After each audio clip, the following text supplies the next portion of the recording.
नमस्कार. जय शिवराय. महाराष्ट्राचा आराध्य दैवत राजे शिवछत्रपतींची जयंती गेली 30 वर्षापासून आमच्या साईंबाचवाडी गावामध्ये मोठ्या उत्साहामध्ये साजरी होत असते.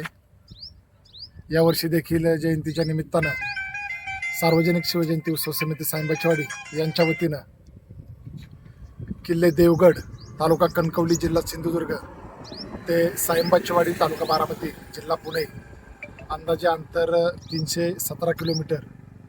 तर ही शिवज्योत आणण्यासाठी गावातील तरुण कार्यकर्ते, ज्येष्ठ, त्याचप्रमाणे सर्व शिवभक्त दिनांक 16 फेब्रुवारी रोजी सायंकाळी 6-7 वाजता इथून गेले होते. आज सकाळी 19 फेब्रुवारी रोजी सकाळी ठीक 9 ते 9:30च्या दरम्यान या ज्योतचं लोणी भापकर या ठिकाणी आगमन झालेलं आहे. गेले अनेक वर्ष छत्रपती शिवरायांचे विचार आपल्या येणाऱ्या नवीन पिढीला कळावेत. छत्रपती शिवरायांनी केलेलं स्वराज्य, स्थापन केलेलं स्वराज्य हे नवीन पिढीपर्यंत कसं पोचावं, राजेंचा इतिहास सर्वांना माहीत व्हावा, याचा प्रसार, याचा विचार पोचावा हा मंडळाचा उद्देश.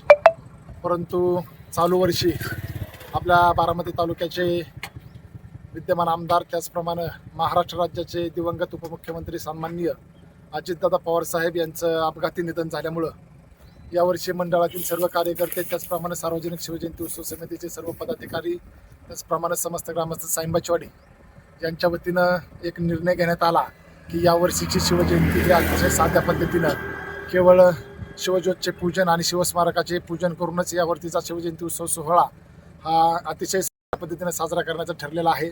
आणि त्याचप्रमाणे आदरणीय अजितदादा पवारसाहेब यांना आमच्या सार्वजनिक शिवजयंती उत्सव समिती साईंबाचवाडी आणि समस्त ग्रामस्थ साईंबाचवाडी यांच्या वतीनं भावपूर्ण अशी आदरांजली. जय शिवराय.